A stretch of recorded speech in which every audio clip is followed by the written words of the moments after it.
बचपन में जब मैं वंदे मातरम गाता था अपने स्कूल के असेंबली में, तो बहुत ही खामोशी से उसको सुना जाता था और वंदे मातरम के कारण मुझे कई पुरस्कार मिले अपने स्कूल में। हमारी मैडम थी, 15 नंबर होते थे तो वो कहती थी आधा नंबर कहाँ काटे, इतना अच्छा वंदे मातरम। तो वंदे मातरम हम लोगों के अंदर बचपन से भरा हुआ है, जैसे स्वतंत्रता सेनानियों के अंदर है। और वंदे मातरम के साथ जो काट-छाँट हुआ, उससे इतिहास परिचित है। संसद में राष्ट्रीय गीत वंदे मातरम के 150 वर्ष पूर्ण होने पर जो पक्ष-विपक्ष ने बहस किया, उस बहस में वंदे मातरम की आत्मा को ही रौंद दिया। वंदे मातरम को लेकर जो विरोध किया गया, उस विरोध का खुद प्रधानमंत्री नरेंद्र मोदी जी ने उसका एक अधूरा पक्ष प्रस्तुत किया। विरोध को 1937 में ले गए, विरोध तो 1908 से शुरू हो गया था। रक्षा मंत्री जी ने कहा कि वंदे मातरम को राष्ट्रगान जैसा सम्मान देना पर विचार होना चाहिए, कौन देगा? सरकार आपकी 11 साल से है, इतना सुंदर बहस हुई है, उस बहस पे अमल कीजिए। वंदे मातरम को राष्ट्रगान का दर्जा दीजिए। यही इस बहस का और वंदे मातरम के प्रति सच्ची श्रद्धा यही होगी कि आप पहले भारत कहें या इंडिया, बहस कराए चुनाव के लिए और उसको छोड़ दिया। संविधान में इंडिया हटा देना था, हम लोगों ने कहा था, और आपने नहीं किए। वंदे मातरम पर बहस तो कर लिया आपने, पर क्या वंदे मातरम को आप राष्ट्रगान का दर्जा देंगे, जनगण मन से ऊपर इसे स्थान देंगे? ये कर पाएंगे आप या आप नहीं कर पाएंगे? क्योंकि ये सिर्फ बंगाल के चुनाव के लिए आपने एक बहस छेड़ा और प्रधानमंत्री जी ने कहा कि हम सबका दायित्व है कि नई पीढ़ी को बताएं। आपका दायित्व यह भी है प्रधानमंत्री जी, आप विपक्ष में नहीं हैं, कि गलती जो हुआ है उसको सुधारें।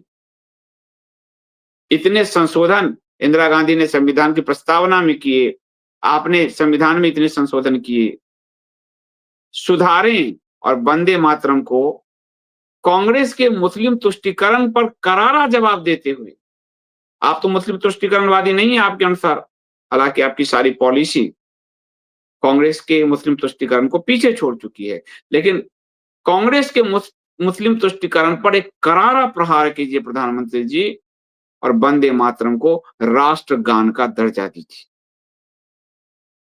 लेकिन फिर बंगाल के चुनाव में यह बात उठेगा कि जिस समिति ने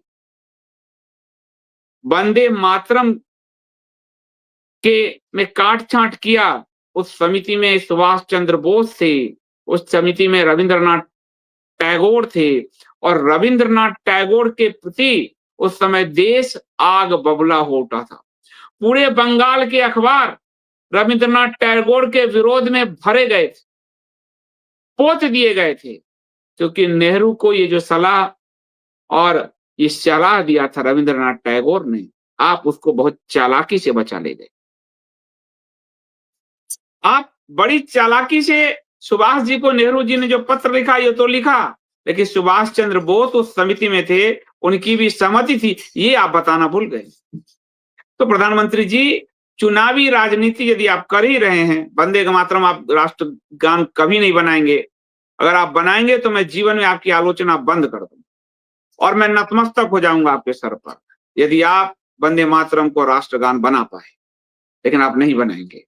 ये सिर्फ आप चुनावी जुमले आपने उछाले हैं और इस चुनावी जुमले में क्या रविंद्रनाथ टैगोर को की सच्चाई समाज के समक्ष रखने की आप में हिम्मत है?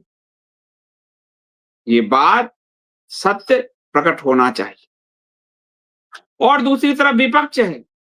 विपक्ष भी एक मरा हुआ एक भेड़ की तरह, विपक्ष का जो रवैया है, वो तो आप नेहरू जी की आलोचना करते हैं, आप ये करते हैं, प्रथम प्रधानमंत्री थे, उनकी आलोचना होगी।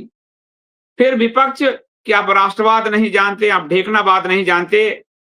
आपको महंगाई पर करिए बहस, बेरोजगारी पर करिए बहस, बिल्कुल करिए। इंडिगो पर करिए, बिल्कुल करिए। लेकिन जब वंदे मातरम के इतिहास को रखा जा रहा था सत्ता पक्ष द्वारा, प्रधानमंत्री द्वारा, तो विपक्ष भी नहीं रख पाया, क्योंकि विपक्ष कांग्रेस मुस्लिम तुष्टीकरण का दोषी है।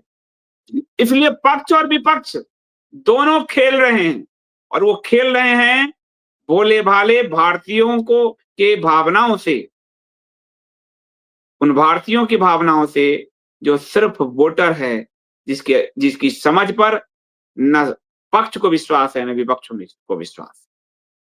मैं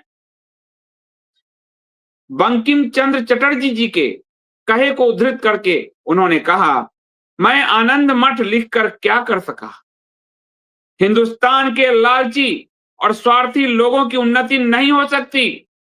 वंदे मातरम से ज्यादा वंदे उदरम उन्हें पसंद है। उन्हें वंदे मातरम नहीं, वंदे उदरम यानी अपना पेट, यानी वो वोट का की लालच, पेट वहां भूखे के लिए है और यहाँ वोट के भूखों के लिए खुद बंकिम चंद्र चटर्जी लिखा कि उन्हें वंदे मातरम पसंद नहीं है, वंदे उदरम पसंद है। उन्हें पैसा पसंद है, उन्हें जो है रोटी पसंद है, और अब कहिए तो उन्हें वोट पसंद है। ये बंकिम चंद्र चटर्जी जी लिख कर गए।